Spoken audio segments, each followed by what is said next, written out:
राष्ट्र का प्रतीक है राष्ट्रपति भवन।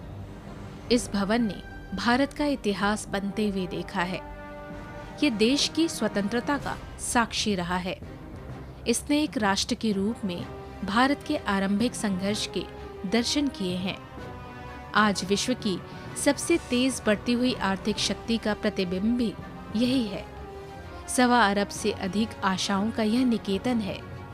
जब जब हिंदुस्तान पर संकट आया, पूरे वतन ने इसी तरफ उम्मीदों से देखा। तब इसी इमारत ने भी आगे बढ़कर मुल्क को एक नई दिशा भी दी।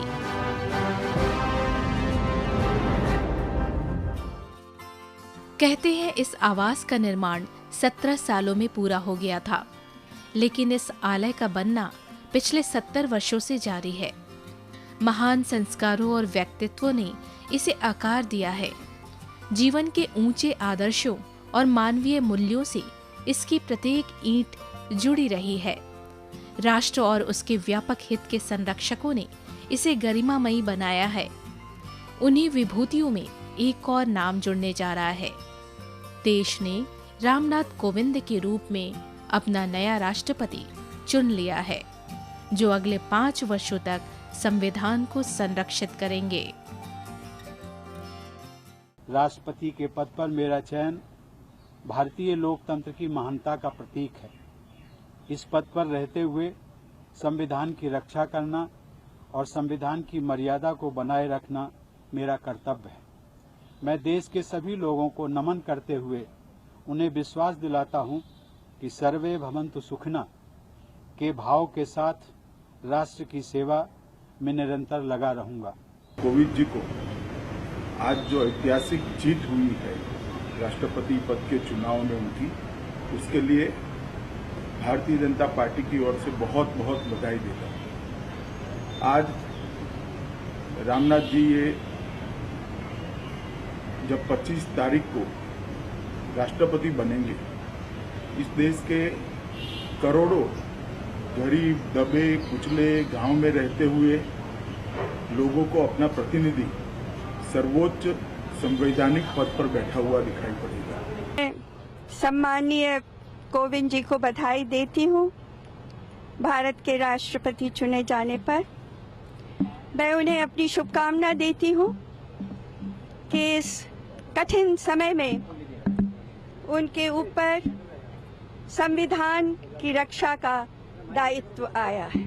हमारे देश की 125 करोड़ आबादी वाला देश, दुनिया का सबसे मजबूत बड़ा लोकतंत्र, और उसमें राष्ट्रपति का पद गरिमामय पद। इसकी गरिमा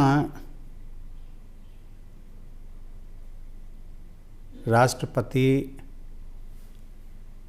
भवन पर केवल निर्भर नहीं है, बल्कि इसकी गरिमा को बनाए रखना हम सभी नागरिकों की जिम्मेदारी है। नए निर्वाचित राष्ट्रपति के पास लोक जीवन और जनसेवा का व्यापक अनुभव है। वो राज्यसभा सदस्य रह चुके हैं। राष्ट्रपति चुनाव से पूर्व वो बिहार के राज्यपाल थे। केंद्र में शासन कर रहे राष्ट्रीय जनतांत्रिक गठबंधन ने 19 जून 2017 को भारत के राष्ट्रपति पद के उम्मीदवार के रूप में उनका नाम घोषित किया। उनके नाम की घोषणा भारतीय जनता पार्टी के अध्यक्ष अमित शाह ने की थी।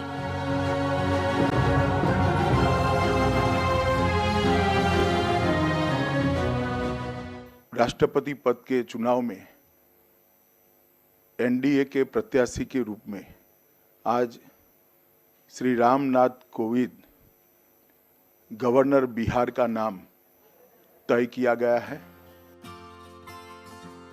रामनाथ कोविंद का जीवन एक आम नागरिक के संघर्ष जैसा रहा। उनका राजनीतिक सफर भी कई मोड़ से गुजरते हुए देखा जा सकता है। इन्होंने कई तरह की भूमिका में देश में भाग लिया है। वो जमीन से जुड़े व्यक्ति हैं। उन्होंने एक समाज सेवी, एक वकील और एक राज्यसभा सांसद के तौर पर काम करते हुए कमजोर तबके के लोगों को हर तरह से लाभ पहुंचाने की कोशिश की। राजनीति में भी उन्होंने एक अहम भूमिका निभाई और राज्यसभा सदस्य रहते हुए कई पदों पर काम किया। मैं 94 से 2006 तक रहा और इस दौरान बहुत अच्छे अनुभव आए, बहुत कुछ सीखने को मिला। हमारी जो संसदीय मर्यादाएं हैं, परंपराएं हैं, और बहुत अच्छी मित्रता हुई लोगों से। जो हमें सांसद निधि मिली उसका उपयोग हमने शिक्षा के प्रसार और प्रचार में बहुत किया, विशेषकर ग्रामीण क्षेत्र में, क्योंकि मैंने अनुभव किया था कि ग्रामीण क्षेत्र में शिक्षा की कमी है, शिक्षा के संसाधनों की कमी है। तो मैंने अपनी सांसद निधि से लगभग 90% से अधिक सांसद निधि का उपयोग शिक्षा का जो इंफ्रास्ट्रक्चर होता है, बिल्डिंग, क्लासरूम्स, इनके निर्माण में हमने लगाया। वो उत्तर प्रदेश रहा हो या हमारा उत्तराखंड, क्योंकि जिस समय मैं राज्यसभा में था उस समय उत्तराखंड भी इसी उत्तर प्रदेश का एक हिस्सा था। रामनाथ कोविंद बहुत छोटे गांव और अति सामान्य परिवार से आते हैं। उनका जन्म उत्तर प्रदेश के कानपुर जिले की तहसील डेरापुर के एक छोटे से गांव परौंख में हुआ था। इनके पिता का नाम स्वर्गीय मैकूलाल और माता का नाम स्वर्गीय कलावती है। रामनाथ कोविंद अपने 5 भाइयों मोहनलाल कोविंद, शिव बालक, राम स्वरूप, प्यारेलाल में सबसे छोटे हैं। रामनाथ कोविंद समाज के उस तबके से आते हैं जहां से सर्वोच्च लोकतांत्रिक पद तक पहुंचना गौरव और प्रेरणा का विषय है। रामनाथ कोविंद का जीवन चुनौतियों को पार कर आगे बढ़ने की मिसाल है। रामनाथ कोविंद की शुरुआती शिक्षा गांव से ही हुई। इसके बाद इन्होंने कानपुर के BNSD इंटर कॉलेज से 12वीं तक की पढ़ाई की। कानपुर यूनिवर्सिटी, जिसे अब छत्रपति साहूजी महाराज विश्वविद्यालय कानपुर के नाम से जाना जाता है, से BCom और इसके बाद DAV लॉ कॉलेज से वकालत की पढ़ाई की। इसके बाद वो दिल्ली पहुंचे। यहाँ पर रामनाथ कोविंद ने UPSC की परीक्षा निकालने की कोशिश की। शुरू में 2 बार असफलता हाथ लगने के बाद इन्होंने हार नहीं मानी और तीसरी बार फिर से IAS की एंट्रेंस की परीक्षा दी। इस बार वे सफल हुए, हालांकि इन्हें IAS पद नहीं मिला था। उनको लगा कि नौकरी में जनसेवा के उतने व्यापक अवसर नहीं हैं जितनी उनकी अभिलाषा थी। मुझे लगता है 2-1 साल बाद फिर मेरा इरादा बिल्कुल बदल गया और लगा कि शायद उस सर्विस से सही मायने में यदि आप सार्वजनिक जीवन में जाओगे तो वो ज़्यादा यहाँ रह करके आप, क्योंकि अलाइड सर्विस हो, IAS सर्विस हो, किसी प्रकार की सर्विस हो, उसको आप राष्ट्र सेवा का एक भाव ले लें अथवा उसको एक स्वार्थ में भी उसमें दिखे, लेकिन जब आपको सेवा ही करनी है तो फिर आप राष्ट्र सेवा इस माध्यम से क्यों न करें। नौकरी छोड़कर उन्होंने दिल्ली में ही वकालत शुरू की। रामनाथ कोविंद ने दिल्ली हाई कोर्ट में वकालत की शुरुआत की, फिर दिल्ली हाई कोर्ट और सुप्रीम कोर्ट में 16 साल तक प्रैक्टिस की। 1971 में दिल्ली बार काउंसिल के लिए नामांकित भी हुए। दिल्ली हाई कोर्ट में 1977 से 1979 तक केंद्र सरकार के वकील रहे। 1980 से 1993 तक केंद्र सरकार के स्टैंडिंग काउंसिल में थे। भाजपा की सरकार में सुप्रीम कोर्ट के जूनियर काउंसिलर के पद पर रहे। 30 मई 1974 को रामनाथ कोविंद की शादी सविता कोविंद से हुई। सविता कोविंद टेलीफोन विभाग में कार्यरत थी, लेकिन किस्मत ने एक बार फिर करवट ली और उनके जिंदगी में एक नया दरवाजा खुल गया। इस बार उनको सियासत ने बुलाया था। 1977 में जनता पार्टी की सरकार बनने पर रामनाथ कोविंद उस समय के प्रधानमंत्री मोरारजी देसाई के निजी सचिव बने। एक संयोग ऐसा था कि मेरी भेंट माननीय मोरारजी भाई के साथ हुई और उनके यहाँ मैंने निजी सचिव के रूप में ज्वाइन किया और उनका आग्रह ये था कि वे, जब उनको मैंने शेयर किया कि मैं तो यहाँ पर कोचिंग के लिए आया हूँ, तो उनका ये कहना था कि कोचिंग भी जो है और तैयारी भी की जाती है एग्ज़ाम की, वो 24 घंटे नहीं होती है। तो मैंने उनके यहाँ जाना शुरू किया, उनके संपर्क में आए। इसके बाद वो भारतीय जनता पार्टी के संपर्क में आए और कुछ समय बाद वे बीजेपी में शामिल हो गए। रामनाथ कोविंद को भारतीय जनता पार्टी ने साल 1990 में घाटमपुर लोकसभा सीट से चुनाव मैदान में उतारा। हालांकि वो चुनाव हार गए। 2007 में उन्हें प्रदेश की राजनीति में सक्रिय करने के लिए भोगनीपुर सीट से चुनाव लड़ाया गया, लेकिन इस बार भी उनको सफलता नहीं मिली। 1994 में रामनाथ कोविंद यूपी से पहली बार राज्यसभा के लिए सांसद चुने गए। कोविंद 12 साल तक राज्यसभा सांसद रहे।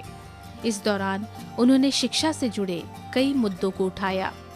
वह कई संसदीय समितियों के सदस्य भी रहे। रामनाथ कोविंद की पहचान एक दलित चेहरे के रूप में रही है। छात्र जीवन में कोविंद ने अनुसूचित जाति, जनजाति और महिलाओं के लिए काम किया। हमारे देश के लोकतंत्र की ये बहुत बड़ी खूबी है कि क्योंकि देखिए लोकतंत्र बनता है समाज के हर वर्ग और हर नागरिक को मिला करके। जहाँ से मैं उठ कर के आया हूँ, मेरे जैसे तमाम अनेक लोग पहले भी आ चुके हैं इस पद को, जिन्होंने सुशोभित किया है गरिमामय पद को, उनका मैं अनुसरण करने का पूरा प्रयास करूँगा। रामनाथ कोविंद आदिवासी, होम अफेयर, पेट्रोलियम और प्राकृतिक गैस, सामाजिक न्याय और कानून, न्याय व्यवस्था और राज्यसभा हाउस कमेटी के चेयरमैन भी रहे। गवर्नर्स ऑफ इंडियन इंस्टीट्यूट और मैनेजमेंट के भी सदस्य रहे हैं। संयुक्त राष्ट्र संघ में भारत का प्रतिनिधित्व किया और अक्टूबर 2002 में संयुक्त राष्ट्र महासभा को संबोधित किया। रामनाथ कोविंद ने जीवन में जो भी किया उस पे जीवटता का परिचय दिया। गरीबों के कल्याण को उन्होंने सर्वोपरि रखा। फिर चाहे वकालत हो या राजनीति, हर पेशे में उन्होंने हमेशा लोकहित को वरीयता दी। उसके लिए संकल्पबद्ध होकर लड़े और जूझे। देश बहुत आगे गया, बहुत आगे, लेकिन और कुछ भी बाकी है। हमारी जो स्पीड है, स्पीड में मुझे लगता है ये गति जो है, इस गति में यदि बढ़ोतरी हो सके, ये गति में कहीं कहीं ठहराव हुआ है। और इसलिए मुझे लगता है कि आज जो 70 साल में हम पा सके हैं, ये शायद हम बहुत पहले भी पा सकते थे। और मैं चाहता हूँ कि अभी तो 70 साल अब पूरे हो रहे हैं, अभी 75 साल हम 2022 में प्रधानमंत्री जी ने जो नए भारत का सपना दिया है, एक विज़न दिया है, बहुत अच्छा सपना है। और मुझे लगता है हर देशवासी यदि मिलकर के उस सपने को साकार करने में लगेगा तो हम जरूर वो नया भारत, न्यू इंडिया को हम साकार कर पाएंगे। और जो आगे आने वाली पीढ़ी है, हमें बड़ी संतुष्टि होगी कि जो हमें दायित्व मिला, सबको दायित्व मिला है, वो नई आने वाली पीढ़ी के प्रति जो हमारा ऋण है, उस ऋण से हम उऋण हो सकेंगे। एक बार फिर उनके लिए एक नई राह खुली है जो रायसीना हिल्स की तरफ जाती है।